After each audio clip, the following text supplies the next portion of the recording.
بد انتظامی اور لاپرواہی اور نہ جانے کیا کیا الفاظ جو کہ بیان اور ناقابل بیان ہیں،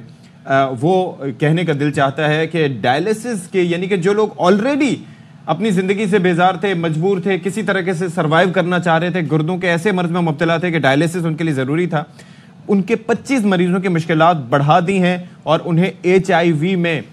مبتلا کر دیا ہے۔ اس بارے میں مزید ہمیں پھر یاسر شیخ صاحب بتا رہے ہیں۔ اچھا، اس میں یاسر سے بھی بات کریں گے، لیکن تحقیقاتی کمیٹی جی اب اس کی رپورٹ سامنے آ گئی ہے اور 25 مریضوں میں تشخیص ہو گئی ہے۔ اللہ اکبر۔ تو یاسر،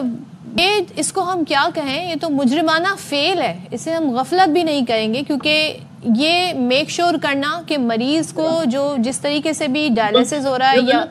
بلڈ ٹرانسفیوژن ہو رہا ہے وہ محفوظ ہے، وہ سیف ہے، اور یہ ہو جانا اس پہ ڈینائل پہلے تھا، اب رپورٹ کچھ اور بتا رہی ہے۔ سو یہ ایکشن کیا ہوگا یہ تو بعد میں بات کریں گے، ذرا پورا پروسیس بتائیں، ہوا کیا کیا اس میں؟ دیکھیے کہ صدف یہ اس پہ جتنا ماتم کیا جائے، اس پہ جتنا احتجاج کیا جائے، جتنا اس کی مذمت کی جائے کم ہے، کہ یہ تاریخ انسانی کے اندر مسیحاؤں کے ہاتھوں اپنے مریضوں کا قتل عام ہونے کا یہ ایک انوکھا واقعہ ہے۔ معاملہ کچھ یوں ہے کہ 11 اکتوبر کو ملتان میں ایک ڈائلیسس کے پیشنٹ کی ڈیتھ ہوتی ہے، اور جب اس کے جو خون کے نمونے جو بلڈ جو رپورٹس ہیں اس میں یہ جب سامنے آتی ہے چیز کہ یہ جو ڈائلیسس کا پیشنٹ جس کی ڈیتھ ہوئی ہے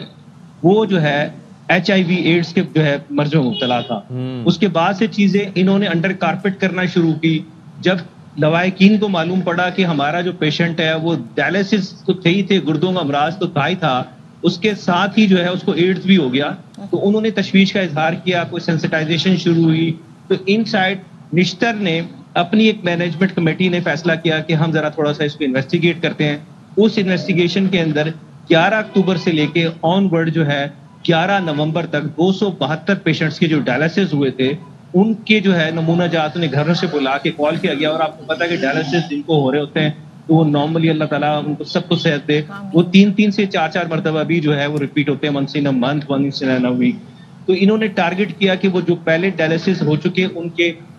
خون کے نمونے لیے جائیں۔ تو پھر جب اسکریننگ کی گئی تو اس اسکریننگ کے اندر سامنے آیا کہ ان 272 میں سے 25 لوگ HIV پازیٹیو ہو گئے، اور پھر ایک ایک کر کے جب انہوں نے بتانا شروع کیا لوگوں کو، لوائقین کو، کہ جی آپ کے پیشنٹ کو ایڈز ہو گیا ہے، تو یقین مانیے کہ جنہوں نے زندگی کے اندر شاید اس سے بری خبر کبھی نہیں سنی تھی، ان کی جان جو ہے وہ اس وقت سولی پہ لٹکی ہوئی۔ اب ان کو سمجھ نہیں آتا، نہ وہ زندوں میں شمار ہے نہ مردوں میں شمار ہے۔ آپ کو پتا ہے کہ ایڈز پاکستان کے اندر آلموسٹ اس وقت لا علاج مرض کے طور پہ ہے، اور جو ایک پہلے سے میزریبل اور کمپرومائز ہیلتھ کے ساتھ ہیں ڈائلیسس پہ ہونے کی وجہ سے، اس صورتحال کے اندر جو ہے ایک ان کی نیگلیجنسی کہ جو SOPs ہیں، صرف SOPs کو فالو نہیں کیا گیا۔ آپ کو پوری دنیا کے اندر پتا ہے کہ جب ڈائلیسس آپ کر رہے ہوتے ہیں، ملٹی پیشنٹس کو جب ایک اس پہ ڈالنا ہوتا ہے تو اس سے پہلے اس کو ڈس انفیکٹ کیا جاتا ہے، اور ان لوگوں کو جو پیشنٹ جو کرونک امراض میں مبتلا ہوتے ہیں ان کو سیگریگیٹ کر کے ان کے لیے مشینیں علیحدہ کی جاتی ہے۔ لیکن اس میں ایک اور چیز بھی ہے بہانہ بنا کے، یاسر بھائی، میں یہ جاننا چاہ رہا تھا کہ یہ جو بیسکلی پروسیجر ہوتا ہے اس کے اندر جو لوگ آتے ہیں obviously ان کی رپورٹس وغیرہ اکثر ہم نے ہاسپٹلز میں دیکھا ہے کہ ان کا پروسیجر یہ ہوتا ہے، خاص طور پر ایسے حساس معاملات میں، کہ وہ کوئی بھی بلڈ رپورٹس ہوں، کوئی بھی چیزیں ہوں، اپنے پاس سے کرواتے ہیں تاکہ اس کے اندر کوئی نیگلیجنس نہ رہے، وہ باہر کی رپورٹس کو ایکسیپٹ بھی نہیں کرتے۔ تو یہاں پر یہ جو صاحب HIV پازیٹیو تھے جن کی وجہ سے سب کے اندر یہ مرض پھیلا،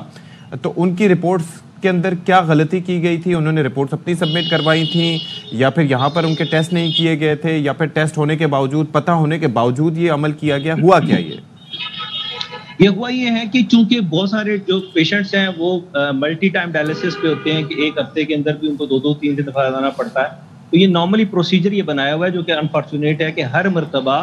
بلڈ ٹیسٹ نہیں کیا جاتا، ایک ہفتے میں once in a week، یہ 15 دن کے اندر ایک کر لیا گیا۔ اور اس دوران جو ہے یہ بھی ایک کام غالب امکان ہے کہ اس وقت جو صورتحال ہے نشتر کے اندر، اگر ہم یہ کہہ لیں کہ اگر ڈسپرین بھی ملنا ایک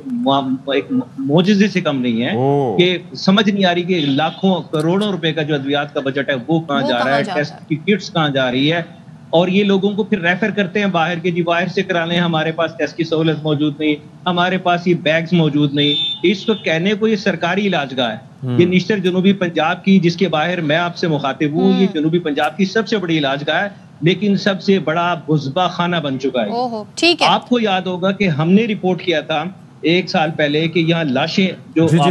ایئر وائی کی سکرین سے ہم نے اس پہ بات کی تھی، تو اس پہ جب لاشیں جو یہ جس طریقے سے بے حرمتی کر رہے تھے، اس صورتحال میں بھی جن لوگوں کو معطل کیا گیا تھا، جن میں 2 ڈاکٹرز اور 8 میڈیکل پیرامیڈیکل سٹاف تھے، وہ اپنے عہدوں پہ پوری مراعات کے ساتھ بحال ہے۔ یہ آپ نے یاسر ہمیں بتایا، تو ہم اس سے اندازہ لگایا جا سکتا ہے، جی اس سے اندازہ لگایا جا سکتا ہے کہ یہ غفلت پہ غفلت ہو رہی، غفلت نہیں مجرمانہ فعل میں سے کہوں گی، جو ریپیٹڈلی مجرمانہ فعل ہے۔ بھائی آپ کسی کی زندگیوں سے کھیل دیا۔ تھینک یو سو مچ یاسر ہمیں صورتحال بتانے، ان کی زندگی برباد کر دی، جو آلریڈی پریشان تھے ان کو آپ نے کہیں کا نہیں چھوڑا۔ irreversible loss۔